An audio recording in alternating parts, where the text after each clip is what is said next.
From recorded future news and PRX, this is Click Here.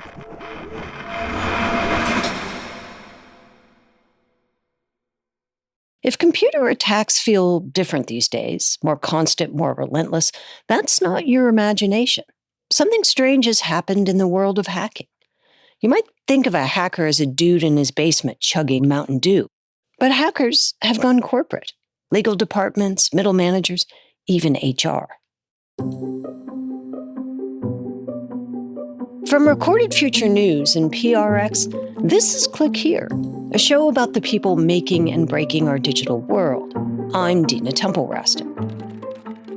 Hacking used to look more criminal, but it's reorganized, and now it feels a lot like an ordinary workplace. So one of the first things I saw was employees of Conti requesting days off. Now we're going inside the system that made that efficiency possible. Karen Duffin has the story. That's after the break. Stay with us.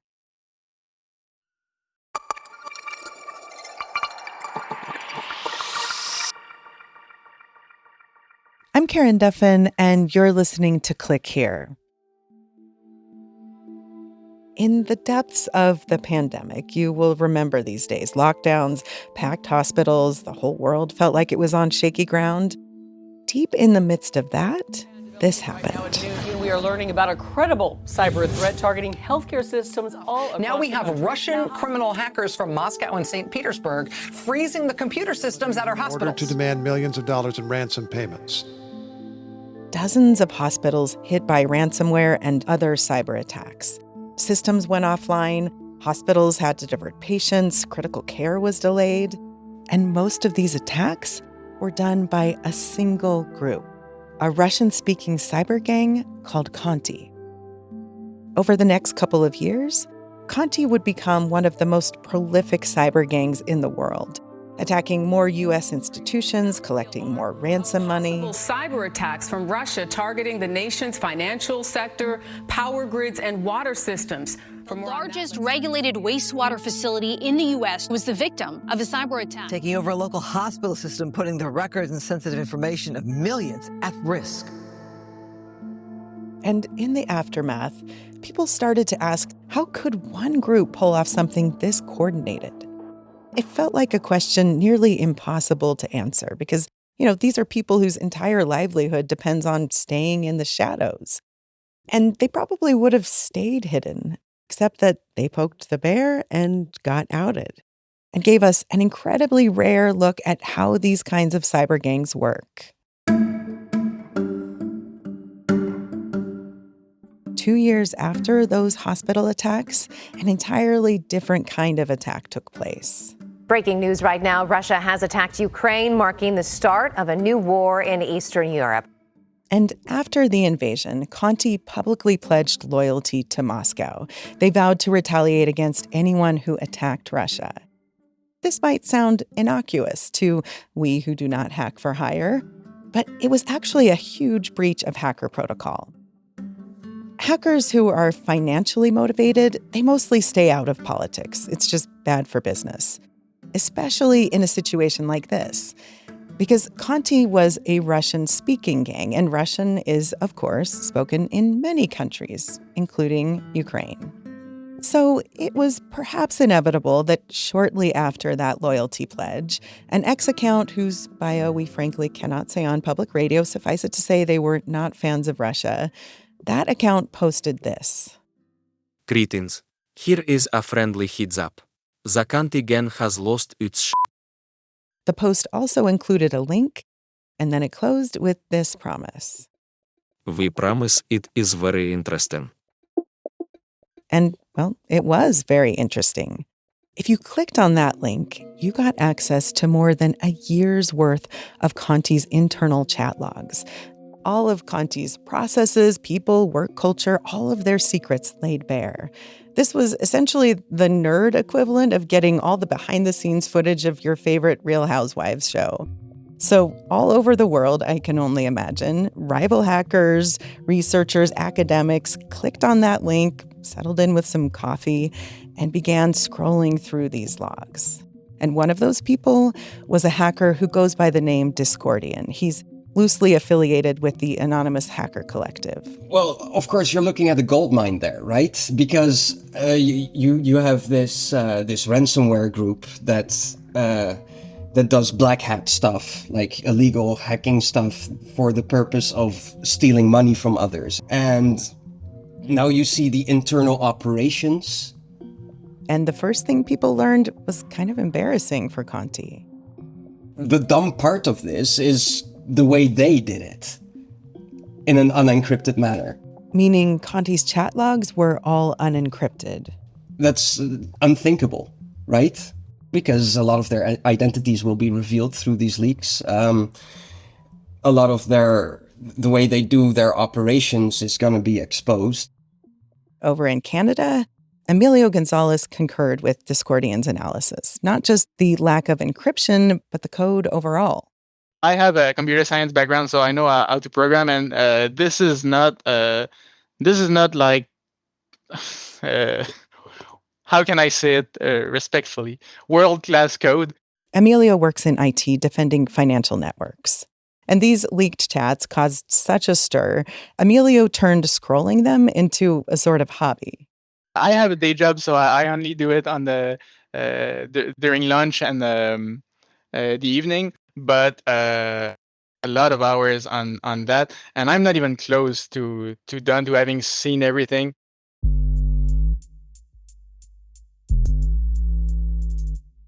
When we talk about ransomware, usually what we focus on is the damage. Data that gets lost, information exposed, people who get doxxed. But these logs shift the camera. They point inside the machine, where the day-to-day concerns look surprisingly familiar.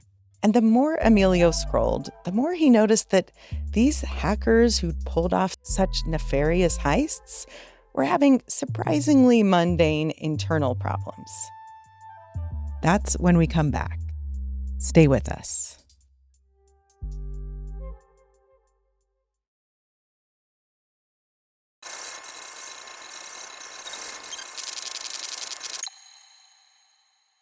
Welcome back. I'm Karen Duffin, and this is Click Here. IT worker Emilio Gonzalez heard about Conti's leaked chat logs and was so intrigued he started spending lunch breaks and evenings to scroll through them. I have a message here. I'll try to find it. He has the chat logs up on his computer screen. So one of the first things I saw was employees of Conti requesting days off the job. So I have a message here. Hey, I asked for a day off on February 23rd. I was allowed. Apparently, even notorious hackers gripe to HR. They also have the usual frustrations with coworkers. These are from the internal chat logs. We had AI voice them for us. The guys are asking how late we are going to be working. They want to know if they should order food. Omar is not responding. They offer constructive criticism of things like color schemes. And change the color of the admin. We are Locker, not Tiffany's. Locker is where they keep code. And they even do small talk. Hi there, how is it going? Hi, work-wise, everything is good. When you saw these things, Emilio, what went through your head? Well, I guess I never thought about this, but one of the main reasons I love my job is the colleagues I have. They want to connect with people, even if they're what do we consider bad guys. But office politics are not the only thing Conti appears to have borrowed from corporate America. They also seem to have adopted, well, bureaucracy. There are reliable paychecks on the 15th and 30th of each month. There's sick days. They even have the equivalent of strategy memos, including one for, quote, data analysis and blackmailing. I talked to Buza about a new system. When someone in the hacking division puts pressure on a company, we flag that for our analyst group, and they can build a dossier on the company. The group is structured like a business with lots of departments. There's HR, testers, training, legal. Except their version of a legal department is people who destroy evidence when the police show up.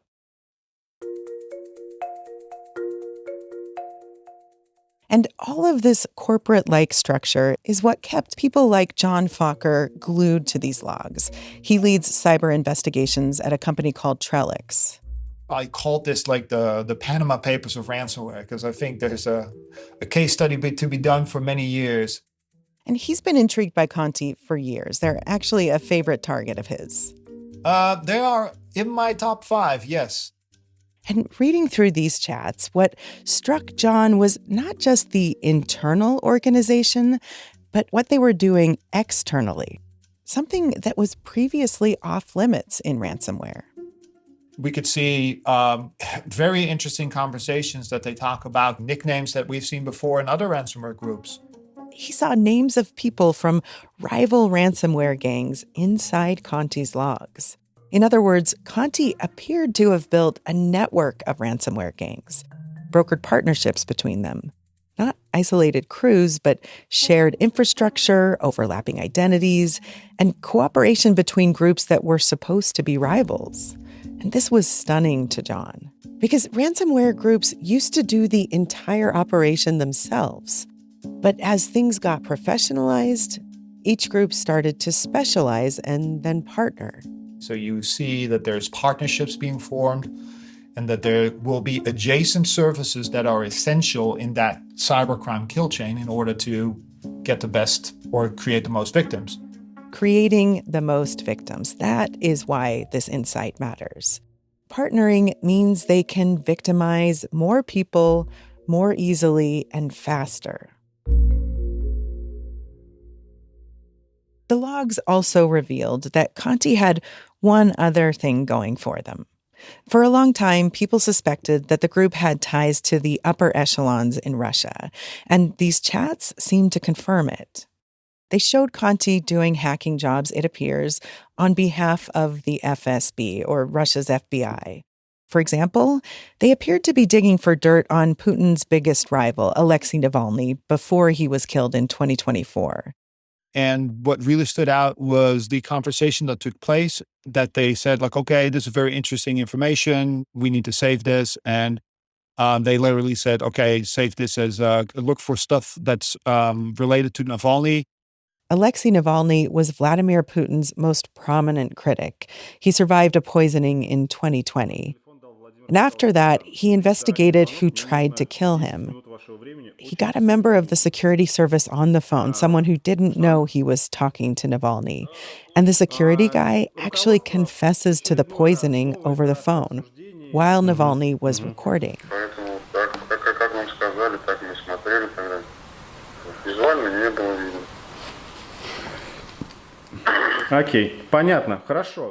And Navalny got help in his investigation from journalists at Bellingcat. And then these chat logs show, just a few months later, Conti members are messaging about hacking Bellingcat and grabbing anything related to Navalny. It was a striking coincidence.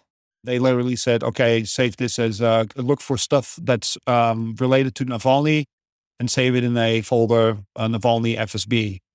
This jumped out at John because inside Russia, you don't even mention the name Navalny, because back then it could get you in serious trouble. It could get you arrested or even killed.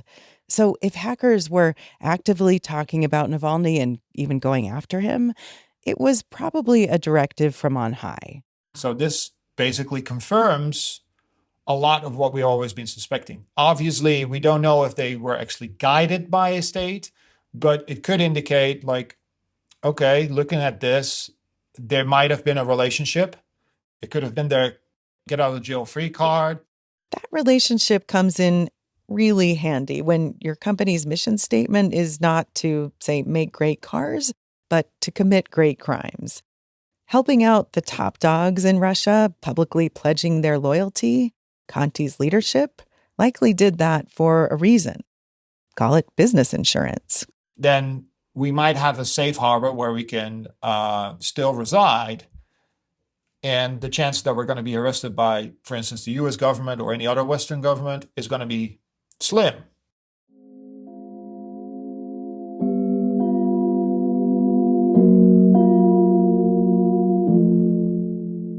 Conti shut down just a few months after the leaks, but its essence did not disappear.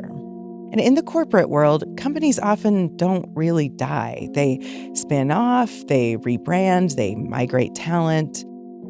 Turns out cybercrime seems to work the same way. All the people who got trained under this system just went elsewhere to do the same bad things, but probably with more skill and more connections.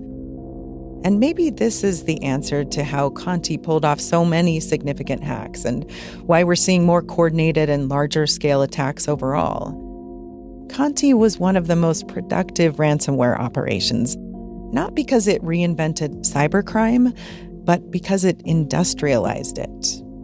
Conti didn't represent the future of hacking as genius. It represented the future of hacking as management. Gather partnerships, build a bureaucracy, secure yourself some political ties. It works for the Fortune 500. And apparently, it works for the equivalent of a Fortune 500 hacking group. I'm Karen Duffin, and this is Click Here. Here's what you need to know about the tech world this week. It's Tuesday, June 23rd. The ferocity of these attacks is clear to see and very, very evident. The Moscow city skyline covered with black plumes of smoke. Russia has spent years showing Ukrainians what modern war looks like. Last week, Ukrainians returned the favor. Nearly 200 drones struck targets around Moscow in what appears to be the largest attack on the capital since the invasion began. An oil refinery was hit for the third time in a month. 4 Moscow airports temporarily shut down. More than 500 flights were delayed or canceled. Russia says it intercepted nearly 1,000 drones and 4 cruise missiles across the country in just 24 hours. Moscow responded with another wave of attacks on Ukraine, launching more than 200 drones and multiple ballistic missiles. Ukrainian President Volodymyr Zelensky said the strike on Moscow was retaliation for a Russian attack on Kyiv that damaged a major religious landmark. He called it long-range sanctions and warned that Russia is no longer the only country capable of bringing the war home. That said, Zelensky added that Ukraine still wants diplomacy because, he said, Ukraine never wanted this war. A complete ban is a bit authoritative and unnecessary. You might be like, oh, your parents should be the ones responsible for it. I just feel that it maybe shouldn't have been banned, maybe it should be more restricted.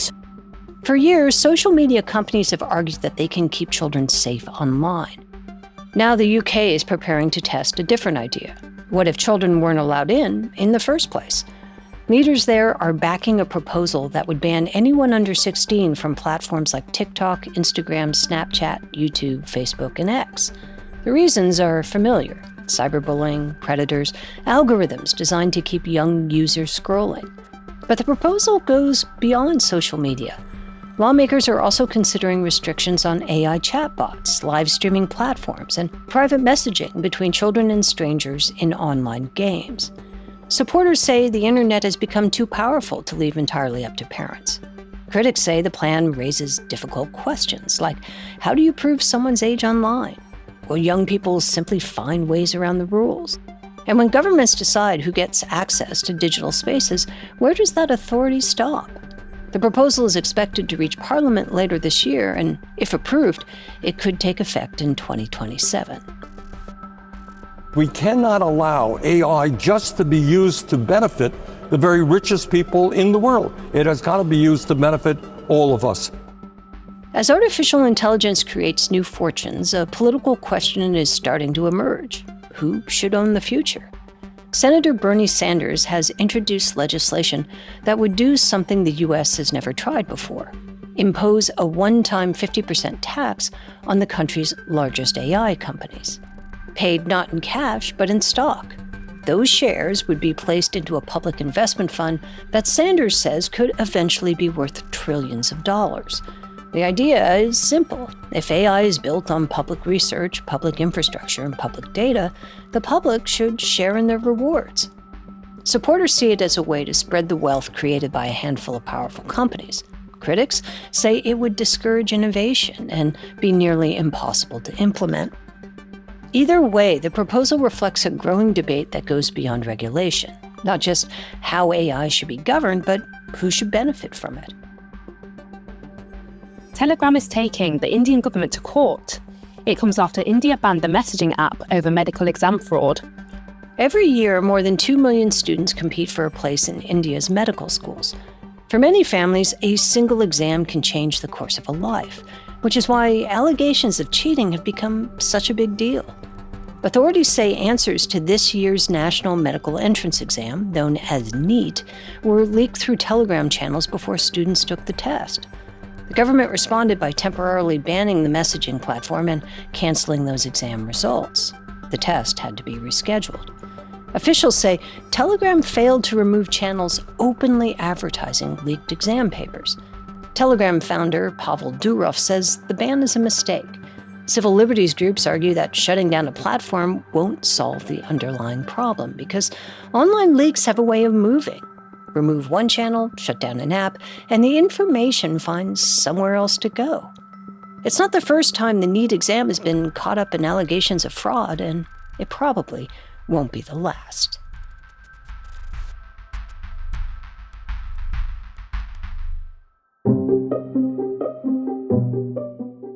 Click Here is a production of Recorded Future News and PRX.